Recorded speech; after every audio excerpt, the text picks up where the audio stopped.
Hey guys, it's Shalonda again, and I want to welcome you back to my channel. And so I'm not too long getting off from work, so I'm just like, well, let me just put some more stuff on my page. So today I'm just going to tell you guys a little bit more about my background, like family wise and all that stuff. So you see me looking down, I'm looking down at my notes. I need notes. If I don't have notes, I'm going to be all over the place. You don't want that. So, all right, so today is, I think it's June 14th. I think it's June 14th. So like the 28th of June, I'll be 43. Yeah, 43 years old. But I was born and raised in Charleston, South Carolina, and I was the youngest of 6 kids. So I have 3 sisters that are like from 17 to 23, I think, years older than me, something like that. And then my brother and I are like 11 years apart. So yeah, I'm the youngest. And one of my brothers, he passed away when he was an infant. So that was, yeah, that was he would have been older than the brother that there's an 11-year gap, between him and I. He would have been older than him. But yeah, so I grew up in Charleston. The earlier parts of my life, I grew up in Wilson Street Projects, and I went to Meminger Elementary School. So I'm trying to give you guys a background, like so you can see like when I get deeper into the stories, like that it can come together. So yeah, so I have um by there being that the big gap between my sisters and I, like they had kids too that like around the same time my mom had me. So my mom um so I have like a niece and a nephew that are literally like a year younger than I am. And then the other nieces and nephews, like they start like 2 years to like 7 years, I think, difference between myself and them. Then I have great nieces and nephews, and then I have great nieces and nephews. I have no children, but so in my household, like growing up, my mom, we were like a Pentecostal holiness church. That's what I grew up in. And when I tell you we went to church from Sunday to Saturday, that was like really, we went to church from Sunday to Saturday. Um, I remember there being a lot of revivals and like church stuff. Like church was like vital in my house. Like church was everything. And so like a lot of my younger years, that's all I remember, like going to church, going to school, always praying, always reading the Bible. And even as a little girl in elementary school, that's like kindergarten to um, 5th grade, I was always quiet. I didn't talk that much. I was quiet. Even in school, like I was so quiet. And I just didn't like being around a whole lot of people. And maybe that's because of the trauma too. That could have something to do with it. I don't know. The trauma that I went through, you know, making me be like closed off and all that stuff. Um, what else? Yeah, I loved like singing.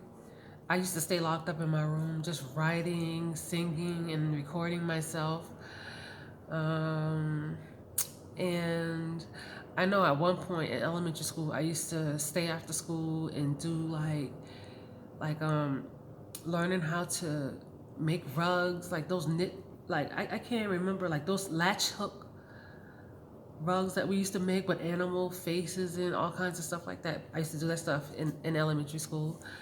Um, but most of it, like I was like really quiet. Like my family, like my nieces and nephews, I used to play with them and whatnot. But other than that, I was really quiet. I was tall. I was always tall, and I was like so skinny.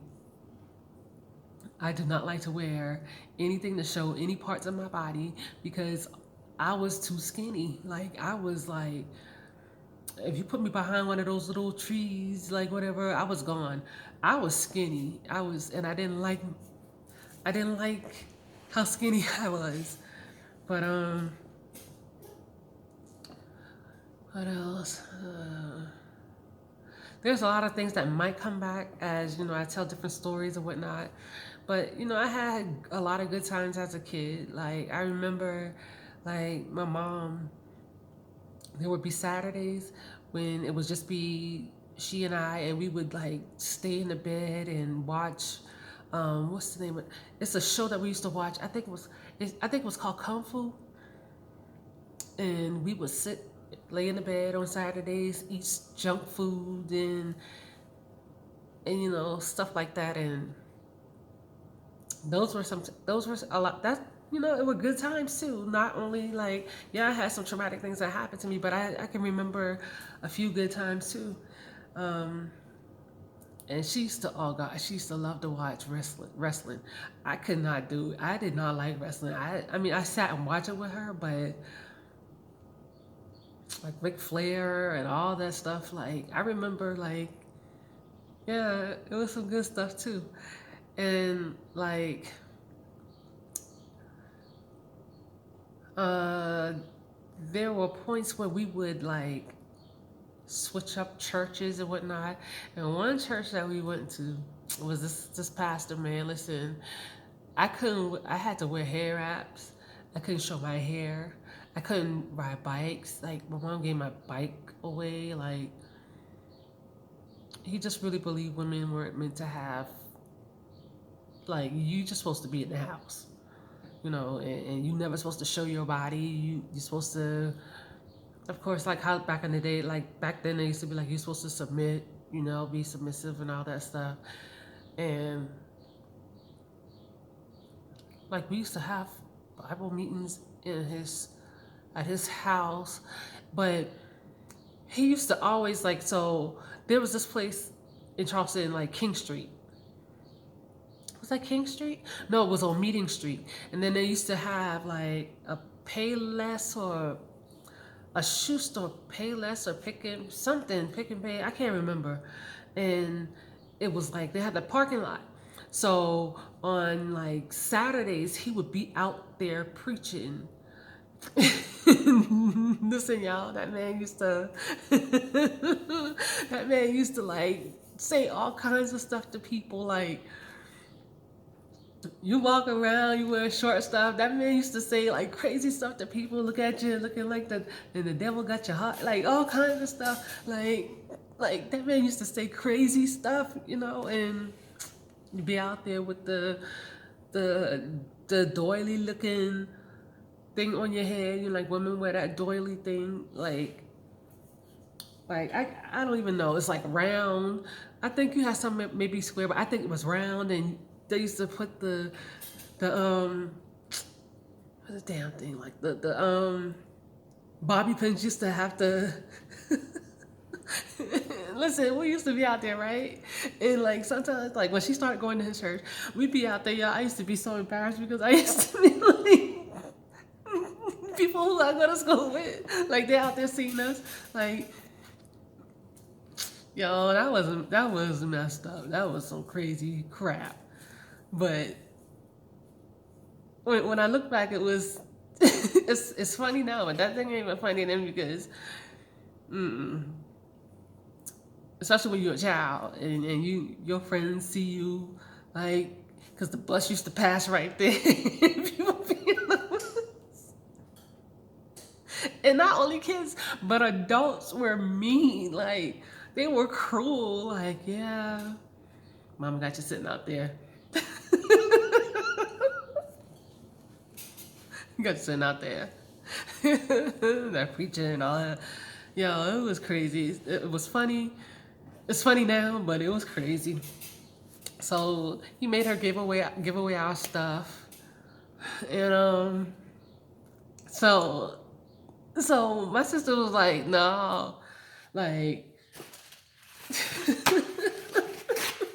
so my sisters used to meet me at the corner because when I used to go to school, my sisters used to meet me at the corner.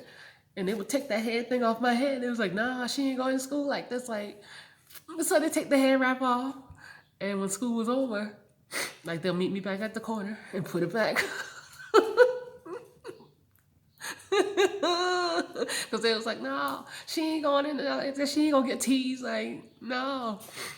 So they used to meet me on the corner by the corner store and just take it off. And then when school was out, I meet them like, because I have to go to the corner to cross the street to get home. They'll meet me there and put it back on. Yeah, I was so sensitive. Like, you could have said boom, and I probably would have cried. But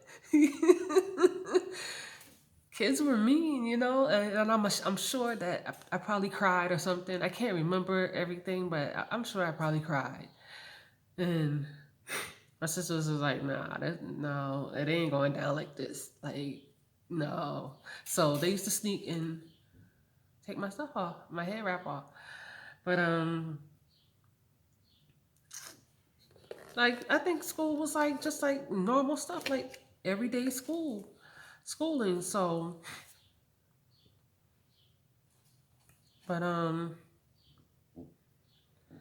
in the elementary school, like I used to like we even had like yeah, I wrote stuff down. I still ain't doing like I guess it don't mean anything on this paper, but like even as a little girl, like I would come home, I would pray, read my Bible, and then I would do my homework. We even had like people in the neighborhood like that were like on drugs and or drunks and whatnot. And I remember one lady, I used to go to her house and like after I did all my homework and stuff, and I would go to her house and get her little baby, bring the baby back with me. Um, my mom would let me bring the baby home, and I would wash that baby, feed that baby, and when the light would come on, my mom would be like, "All right, the light's on. You got to go take the baby back." Stuff like that. So I can honestly say, even as a child, like I always was taking care of people. That was just a part of who I was. Like I always wanted to take care of people. And my sister, she didn't live like my older sister. She didn't live too far from me. We used to like I used to run across the run through the playground, whatever, and then cross the street, and I'll be to her house, her apartment. So everything wasn't like it wasn't all bad. I had good times too. It's just that like some of the things that happened, it really messed me up. Like even as an adult, like I didn't realize that that stuff really messed me up. And yeah, um, but there were good times. It wasn't always bad. It wasn't always bad. And one of the things I can say is like I'm not making excuses for anybody, but like teach how can you like love on your children like the way you should when you don't even know what that looks like. You don't know what that looks like. And after becoming an adult, like I can look back at my mom and I'm like, wow, she went through things as a kid that I don't even know about. Like, so I gotta remember she went through things too. That's not an excuse for what happened with me, but she had a life before I was even a thought. She had a life before my sisters were even a thought. So, and if she wasn't like loved on and stuff like that, maybe she just didn't see no other way than to act like how she act. She did love on me, she spent time with me. She did it the best way that she knew how, is what I'm saying. And I can understand that now. Before, I didn't, as a kid growing up, I didn't see it like that. I was like, I just thought that maybe, these people didn't care anything about me. They didn't love me. Like how you can let things happen to somebody you say you love, and that's not for me to answer for. Like whatever demons they had, that's for them. I can't take on somebody else's stuff. But I can say now I have more understanding that, you know, she couldn't give me anything that she didn't know how to give. She did her best, basically is what I'm saying. She did her best. And I still, that's my mom's. I love my mom, you know, and that's another reason for me, like, it's kind of difficult for me to come out and talk about it like this because I'm like, you know, things happen and people are going to have things to say once I start sharing more. But, you know, I still love my mom's. I can see her in a different light now. I'm responsible for my own happiness and stuff at this point in my life. I see that I'm responsible for whatever I want in life. Whatever happened, happened. I can't go back and change anything. But I'm responsible for my own happiness. I'm responsible for the life that I want to live. And, you know, and I hope that as the stories go along, you know, everybody's not going to agree. And I'm cool with that. But I'm going to do what's best for me. And I don't know the answer to everything. And every day I'm learning something new. Every day I'm learning something different. And, you know, the abuse that I went through, the sexual abuse that I went through, I was broken because of it. And for it to be somebody who was supposed to protect me, hell yeah, I was broken. I didn't understand, but the craziest thing, even going through the stuff, like I don't even know, some of y'all might call it, I don't know what you call it, but I always would hear a voice that kept me pushing, like even as a kid, like it's like, yeah, you went through this, but it's gonna get better. It can get better. It can get better. Like don't give up. I call it God. Some of you might call it whatever you call it, but I hope by sharing my story, like to me, for me, this is like a journal too, because I know I can go back and I know I'll see something that I probably say that even helped me right now. Like I'm not where I want to be in life, but I can get there. You know, um, every day ain't easy, but at the same time, it's not easy for like it's not always easy for everybody. Like I don't know. Like I've met people who have the money that some people would want, and they're still miserable. Like they're very unhappy. So my goal is to find that peace within myself and to find the peace through God. Like, because I'm telling you, I know that I would not be here if it wasn't for my faith and belief in God. I would not be here. I'm telling you. Like the things that I've done to myself as a little girl and I didn't know what I was doing, like trying to like leave this side. If I knew what I was doing, I would not be here. But I just believe that this purpose, I don't know, I don't know what could come of this page. I don't know what could come of it, but if I can help somebody like to just to see something from a different angle for your perspective to change a little bit at least, then and if your perspective changing helps you out and helps you to grow, then that's what I'm about. But I'm gonna have some funny stories on here. Yeah, some really funny stories. And then I'm gonna have some things on here that's gonna be like crazy. But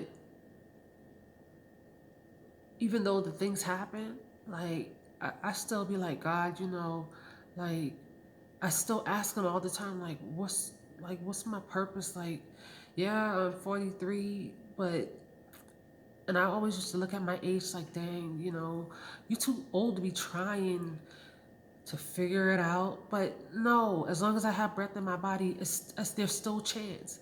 And it's like, God, just show me my purpose. Just show me, like, just show me what I need to do, and help kill this ego, because of ego and pride and stuff. Sometimes ego and pride can stop you from doing things that you need to be doing. And to share my story, it's one thing, like my friends might know the story or whatever the case may be, but to come on YouTube and to share this stuff, I see how other people get ridiculed and beat down on YouTube because they're sharing stuff and people think, but listen, if any of the stuff that I share can help somebody in some way, that's all that matters to me. That's really all that matters to me. This is scary to me because I'm really putting it out there. But at the same time, it's like life ain't just about you. It's greater than you. It's greater than the pain that you're going through. It's greater than the things that you're going through that you probably don't even see a way out of. It's greater than that, you know? So I pray to God, like, God, just help me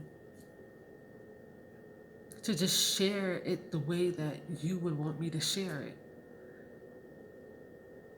And give me peace with it. Because when you look around and you think about it, like, I see some kids who, like, you could tell the kids are broken. You could tell, like, even adults are broken because and they don't know how to let go of stuff. Some of the things that have been hurting them or that has been done to them. And you got to forgive.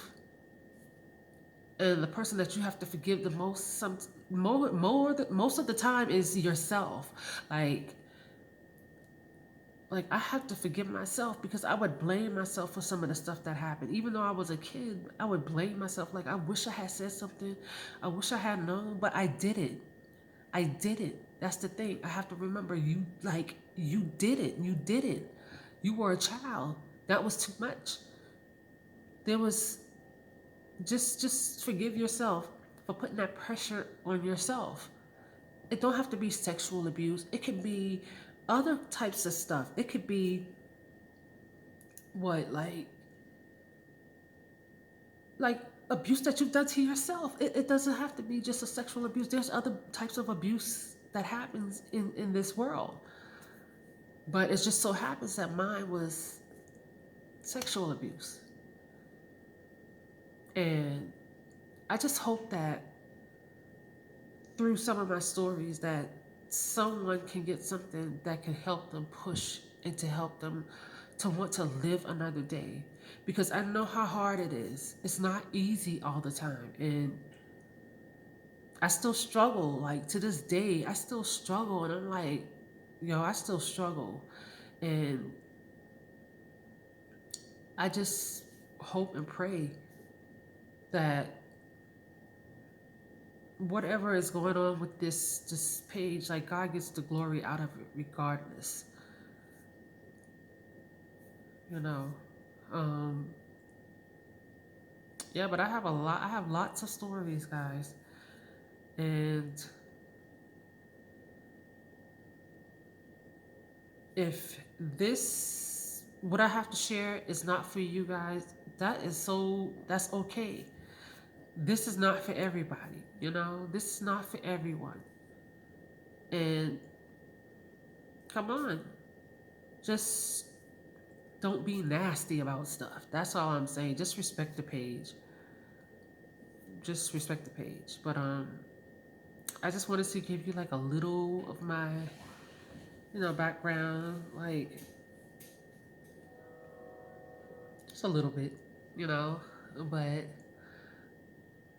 hopefully the next story, like, I'll get deeper into, you know, what happened. And I just hope that the biggest hope that I have for this page is that somebody, even myself, can heal through it. You know, you don't have to be, like, in the church or Christian and stuff like that. Just whoever you are, you know. I just hope that me sharing my story can help somebody else. That's it. But yeah, anywho. Until next time, guys, like the page, subscribe, hit the little bell next to that subscribe, thingy, and share it. Who knows? Who knows what can happen? But anywho, till next time.